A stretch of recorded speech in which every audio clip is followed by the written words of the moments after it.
माँ हवा को कहीं और उतारा गया, सांप को कहीं और, मोर को काबुल में कहीं कहीं, सबको अलग अलग उतारा गया। और एक अरसे बाद ये दोनों आपस में मिले थे।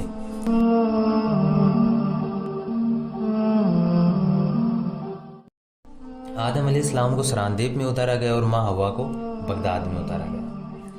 अब जब इन्हें उतारा जा चुका था तो अलग अलग थे, इसलिए आदम अलैहिस्सलाम को बहुत दुख हुआ, गम हुआ। तो उन्होंने रोना शुरू किया और रोते रहे। अलग अलग रिवायतों में इस रोने की अलग अलग टाइमिंग लिखी हुई है। कुछ रिवायतों में है कि 40 साल तक मुसलसल रोते रहे, कुछ रिवायतों में आता है कि 300 साल तक रोते रहे। तो यह रोते रहे और आखिर में अल्लाह पाक से तौबा कर रहे थे 40 साल कंटिन्यू। तो अल्लाह पाक ने इनकी तौबा कबूल की और जिब्राइल अलैहिस्सलाम को ज़मीन पे भेजा और यह खुशखबरी देकर भेजा कि अल्लाह पाक ने आपकी तौबा कबूल कर ली है। और फिर कहा कि मेरे घर मक्का जाओ। तो यहाँ से आदम अलैहिस्सलाम चले, उधर से माँ हवा चली और आदम अलैहिस्सलाम मक्का गए। वहाँ पे कहा जाता है कि उस वक्त मक्का एक मोती की शक्ल में था, खाना काबा एक मोती की शक्ल में था। तो वहाँ हज किया, तवाफ़ किए उसके, और फिर अरफात पर आ गए।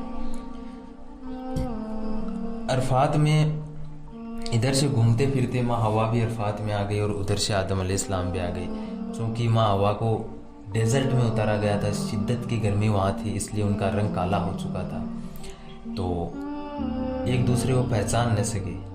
अब जिब्राइल अलैहिस्सलाम ने इन दोनों की आपस में पहचान कराई।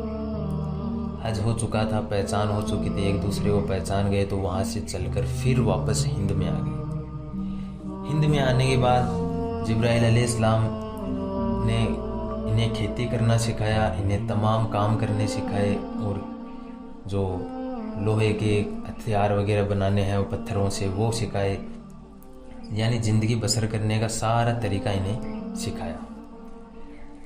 अब देखिए आगे क्या हुआ कि इनकी औलादें जो आई, इनकी औलादों से सारी दुनिया का निज़ाम चला, सारी दुनिया बसी। और अल्लाह पाक ने जब इन्हें जन्नत से उतारा तो इन्हें फरमाया कि देखो तुम जन्नत में रहो और एक निश्चित वक्त तक तुम ज़मीन पर रहो और एक निश्चित वक्त तक तुम्हारा ज़मीन पर ठहराव रहेगा। लेकिन उस ठहराव के दौरान तुम्हारी तरफ, मेरी तरफ से अगर कोई हिदायत आए तो उसकी पैरवी करना और उसके पीछे चल लेना। इस हिदायत का मतलब क्या था? सीधा सीधा मतलब था कि कोई नबी आए, कोई रसूल आए तो उसको एक्सेप्ट कर लेना, उसकी बातों को मान लेना, क्योंकि मेरा रब जानता था कि शैतान ज़रूर इन्हें गुमराह करेगा। अब दोस्तों, जब यह आदम अलैहिस्सलाम का दुनिया में आने का किस्सा भी मुकम्मल हो चुका, वाक़िया सॉरी किस्सा नहीं, किस्से कहानियाँ तो झूठे होते हैं और वाक़ई हकीकी होते हैं, तो मैं आपको वाक़ई बता रहा हूँ, ना कि कोई किस्से कहानियाँ। यह मुकम्मल हो गया, आदम अलैहिस्सलाम दुनिया में रहने लगे और फिर उनकी औलादें हुई, माँ हवा और आदम अलैहिस्सलाम। इनकी औलादों में हमें सबसे ज़्यादा तीन जो इनकी औलादें हैं उनके नाम सुनने को मिलेंगे, हाबिल, काबिल और शीस। हाबिल और काबिल को हम कह सकते हैं, लेकिन शीस को मात्र शीस नहीं कह सकते, क्योंकि शीस अलैहिस्सलाम एक नबी थे, इसलिए इनके नाम के आगे हमेशा शीस अलैहिस्सलाम लगाते हैं। फिर इनकी पीढ़ियों में मूसा अलैहिस्सलाम, नूह अलैहिस्सलाम और सारे इदरीस अलैहिस्सलाम, याकूब अलैहिस्सलाम होते हुए हज़रत मोहम्मद सल्लल्लाहु अलैहि वसल्लम तक की सारी पीढ़ियाँ, मैं कोशिश करूँगा कि आपको सारे तमाम जो हैं वो सिस्टम आपको बताऊँ। अब देखिए, ये वाक़या जो था जन्नत से निकाले जाने का, तो इसमें कुछ लोग हज़रत आदम अलैहिस्सलाम और माँ हवा को दोष देते हैं माअज़ल्लाह, और फिर कुछ लोग वो शायरियाँ भी आजकल जाने क्या क्या बन रही हैं कि माँ हवा की वजह से हम जन्नत से निकाले गए, ये वो फलां ढिकना। जन्नत से निकाले जाने के लिए आदम अलैहिस्सलाम और माँ हवा को दोष देना जो आजकल के लोग दे रहे हैं कि ये माँ हवा ने फल न खाया होता तो हम जन्नत से ना निकाले जाते, आदम अलैहिस्सलाम ने ये गलती ना की होती तो हम जन्नत से ना निकाले जाते, ये वो, उनको दोष देना कतई उचित नहीं है। पहली बात तो हमारी औकात ही नहीं है कि हम एक नबी को दोष दें, लेकिन आजकल कुछ लोग जो ज़्यादा इल्मी हो चुके हैं वो दोस्त दे रहे हैं कि वो गलती न करते, तो हम न करने का सवाल ही पैदा नहीं होता, क्योंकि صحیح بخاری کی ایک حدیث ہے 6742 سے لے کر آگے کی جو کچھ حدیثیں ہیں جو کنٹینیو وہ اسی کنٹیکسٹ میں ہیں. 6744 حدیث میں حضرت محمد صلی اللہ علیہ وسلم ایک بات بتا رہے ہیں کہ آدم علیہ السلام اور موسیٰ علیہ السلام کا جب آمنا سامنا ہوا نا اللہ کے گھر پہ، تو موسیٰ علیہ السلام نے فرمایا کہ اے آدم، آپ ہمارے باپ ہیں، آپ وہ نبی ہیں جن کو اللہ نے اپنے ہاتھ سے بنایا، آپ وہ نبی ہیں جن کو اللہ ہم کلام ہوا، آپ وہ نبی ہیں جو ہمارے باپ ہیں اور آپ سے ساری دنیا کا نسب چلا. آپ نے غلطی کی اور آپ ہی نے ہمیں جنت سے نکلوایا، آپ ہی نے انسان کو جنت سے نکلوایا.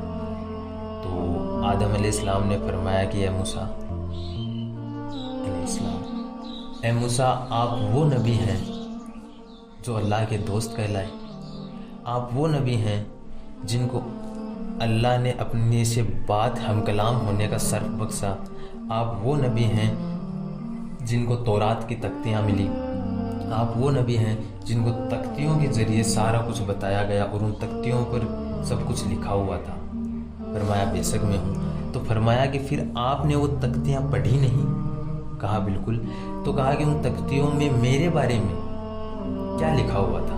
جو میرے ساتھ جو واقعہ ہوا وہ اس وقت کا لکھا ہوا تھا.